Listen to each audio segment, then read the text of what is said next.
qual música você pediu para tocar no seu funerário que salvou sua vida?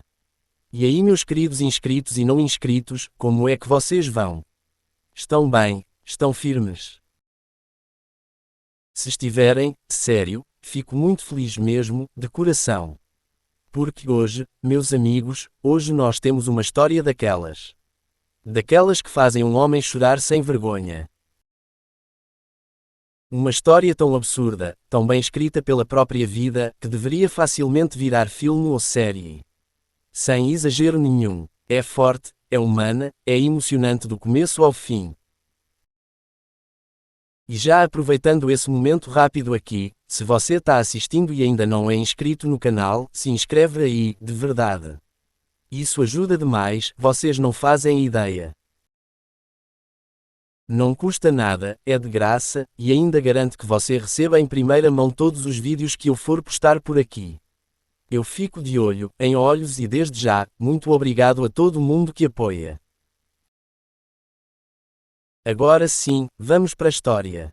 Qual música você pediu pra tocar no seu funeral que salvou sua vida? O médico disse 3 semanas, talvez 4 se eu tivesse sorte. Leucemia mieloide aguda, agressiva, terminal. Eu tinha 32 anos e estava planejando meu próprio funeral. Sentei no meu apartamento olhando para o meu pôster dos Cubs. Fui fã a vida toda. Meu pai costumava dizer que ser fã dos Cubs ensinava a lidar com a decepção. Como manter a esperança quando a esperança parecia estúpida. Pensei em qual música eu queria no meu funeral e ela me veio imediatamente. A Dying Cub Fan's Last Request, de Steve Goodman. Se eu fosse partir, partiria como um fã dos Cubs. Liguei para meu melhor amigo, Morgan. Preciso que você encontre o álbum em que ela está. Affordable Art, a prensagem original se puder para tocar no meu funeral. A voz de Morgan falhou. Não fale assim, eu disse. Me prometa. Ele disse, eu prometo. Morgan vasculhou todas as lojas de discos em 3 estados, mas voltou de mãos vazias. A prensagem de 1983 de Affordable Art não existia mais. Ou se existia, ninguém estava vendendo. Eu o observava da minha cama de cuidados paliativos, ficando cada vez mais desesperado, aparecendo com olheiras e mãos tremendo de tanto café. Alguma sorte? Eu perguntava. E ele balançava a cabeça sem dizer nada. Após 10 dias, eu disse para ele parar. É só um álbum, cara. Você não precisa se matar procurando por isso. Ele diz, não é apenas um álbum, Morgan. Você me pediu pra fazer uma coisa e eu estou fazendo. No 12º dia, ele encontrou uma pista. Um colecionador em Madison, Wisconsin, havia postado sobre sua coleção de Steve Goodman em um fórum online. Morgan enviou uma mensagem explicando a situação e o colecionador Bob respondeu em 1 hora. Eu tenho o Affordable Art, prensagem original de 1983, mas preciso saber por que isso importa. Morgan contou tudo por e-mail. Meu diagnóstico, as 3 semanas que me restavam, os Cubs e como a Dying Cub Fan's Last Request era a música de funeral perfeita. A resposta de Bob veio no dia seguinte. Eu dou pra você, mas você tem que vir a Madison. Não vou enviar pelo correio. Algumas coisas são importantes demais para confiar ao serviço postal. Morgan não pensou 2 vezes. Ele entrou no carro às 5 da manhã e dirigiu às 5 horas até Wisconsin. Ele me mandou uma mensagem da estrada dizendo que tinha encontrado e estava a caminho para pegar. Eu estava fraco demais para digitar muito, então apenas enviei um emoji de positivo. Morgan chegou à casa de Bob por volta do meio-dia e Bob atendeu a porta imediatamente como se estivesse esperando. Morgan, sim, obrigado por fazer isso. Bob abriu mais a porta. Entre. Antes de te dar o álbum, preciso te contar uma coisa sobre Steve Goodman. Morgan entrou e congelou. A sala de estar parecia um museu, com cada parede coberta de álbuns, pôsteres, artigos emoldurados e fotos de Steve Goodman. Múltiplas cópias de Affordable Art, penduradas em molduras em uma parede, cada uma mostrando diferentes condições da capa. Você é um fã sério, disse Morgan. Bob caminhou até uma prateleira e pegou uma foto de Steve Goodman no palco, em meados dos anos 70, com um violão na mão. Steve tinha leucemia, disse Bob calmamente. A maioria das pessoas não sabe disso. Bob colocou a foto na mesa e se virou para encarar Morgan. Steve foi diagnosticado com leucemia linfoblástica aguda em 1969, quando tinha apenas 20 anos. Os médicos lhe deram alguns meses, talvez 6 se tivesse sorte. Morgan gelou. É isso que o Ben tem. Leucemia mieloide aguda. Bob assentiu. Steve foi para o Memorial Sloan Kettering em Nova York para uma quimioterapia experimental. Ninguém achou que funcionaria. Ele passou pelo tratamento a cada 2 semanas durante anos, enquanto ainda se apresentava. A maioria das pessoas nunca soube porque ele manteve isso privado. Bob caminhou até uma estante e pegou uma biografia grossa com o rosto de Steve na capa. A biografia de Clay Eels documenta tudo, incluindo o tratamento médico. Steve viveu mais 13 anos após aquele diagnóstico. Ele morreu em 1984, mas o tratamento funcionou por mais de uma década. Morgan perguntou, 13 anos, mas disseram meses para ele? O protocolo experimental no Sloan Kettering salvou a vida dele. A página 247 tem os detalhes. O protocolo específico, os nomes dos médicos, tudo. Morgan pegou o telefone e ligou para o Dr. Bennigan, meu oncologista. Havia um músico chamado Steve Goodman que teve leucemia em 1969. Ele fez um tratamento experimental no Sloan Kettering e viveu 13 anos. Preciso que você verifique isso. O Dr. Bennigan ficou quieto. Que tipo de leucemia? Linfoblástica aguda. O livro diz que ele foi tratado com um protocolo experimental. Isso é diferente da mieloide aguda. Mas deixe-me verificar. Vou ligar para o Sloan Kettering e ver o que consigo descobrir sobre o protocolo. Morgan olhou para Bob, que assistia com lágrimas nos olhos. Obrigado. Você pode ter acabado de salvar a vida do meu melhor amigo. O tratamento funcionou. O Dr. Bennigan me inscreveu em um teste no Sloan Kettering, usando uma versão atualizada do protocolo de Steve Goodman. 2 anos depois, estou em remissão e os Cubs finalmente ganharam a World Series em 2016. Steve Goodman morreu em 1984, pensando que eles nunca ganhariam. A história dele me deu tempo suficiente para ver o que ele não pôde. Mano, essa história é absurda.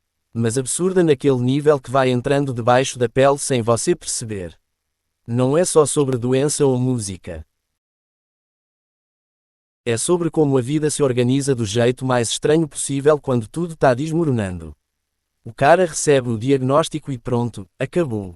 3 semanas, talvez 4. Leucemia agressiva, terminal. Ele tem 32 anos, mano. E aqui já começa uma coisa que me deixou encucado, 32 anos, e o cara tá sozinho no apartamento. Solteiro. Não menciona mãe, não menciona pai, não menciona irmão, nada. Só ele, um pôster dos Cubs na parede, e um amigo. É bizarro pensar nisso. E eu não posso dizer muita coisa, porque eu ainda sou jovem, não vivi tudo da vida, mas mesmo assim, chama a atenção demais. Como assim um cara de 32 anos, numa situação dessa, e a família não aparece uma única vez na história? Será que a vida dele virou tipo a do Peter Parker? Todo mundo distante, ausente, morto, e sobra só o melhor amigo segurando tudo nas costas. A gente não sabe, mas esse silêncio da família fala alto demais. E é aí que entra o Morgan. Porque quanto mais você presta atenção, mais percebe que o Morgan não é só um amigo. Ele é literalmente o centro emocional da vida desse cara naquele momento. É para ele que ele liga. É com ele que ele fala. É a única pessoa para quem ele pede algo. E não pede qualquer coisa. Ele faz um pedido de funeral. Isso, por si só, já mostra o nível de intimidade entre eles. E agora vem a parte que, para mim, é completamente surreal. O Morgan percorre 3 estados. 3 estados, mano. Não é modo de dizer, não é exagero de história bonita. São 3 estados de verdade, gastando tempo, dinheiro, cabeça, saúde emocional, tudo isso para encontrar um único disco. Uma prensagem de 1983, ou da época próxima, que praticamente ninguém mais tem. Isso não é normal. E eu digo isso no melhor sentido possível. Isso não é amizade de bar, não é amizade de happy hour, não é, vamos marcar qualquer dia. Isso é laço forte. Daquele tipo que só nasce depois de viver coisa pesada junto. Porque parece brincadeira, é só um disco, mas não é. É a última vontade de alguém que está morrendo. É dizer, sem falar, eu me importo contigo até o fim. E no meio disso tudo aparece o Bob. Outro solteiro. Outro cara que vive meio fora do roteiro tradicional da vida. Um colecionador que mora sozinho, cercado de discos, memórias e história. Mais um que não seguiu o script padrão de casar, ter filhos, seguir o caminho que todo mundo espera. É curioso como esses 3 homens orbitam fora da rota comum. E talvez justamente por isso eles se entendam tão bem quando realmente importa. Quando o Bob revela que o Steve Goodman também teve leucemia. Aí tudo encaixa. A música deixa de ser só um pedido de funeral e vira uma ponte entre vidas que nunca se cruzaram, mas se reconheceram na dor. Aqui estão algumas coisas que encontrei na internet sobre o Steve Goodman. Quem quiser procurar a mais esta à vontade, eu só fiz para saber se ele era de verdade ou não, e acabei descobrindo que por causa desta história mais sobre a cultura de americana nos anos 40 a quase 90, como eu disse, quem tiver a fim de querer saber mais esta à vontade, só não se esqueça de se inscrever quando sai do canal, estarei de olho ouviu. O que achei sobre o Steve Goodman e a música. Steve Goodman nasceu em 25 de julho de 1948. Ele morreu em 20 de setembro de 1984, de leucemia.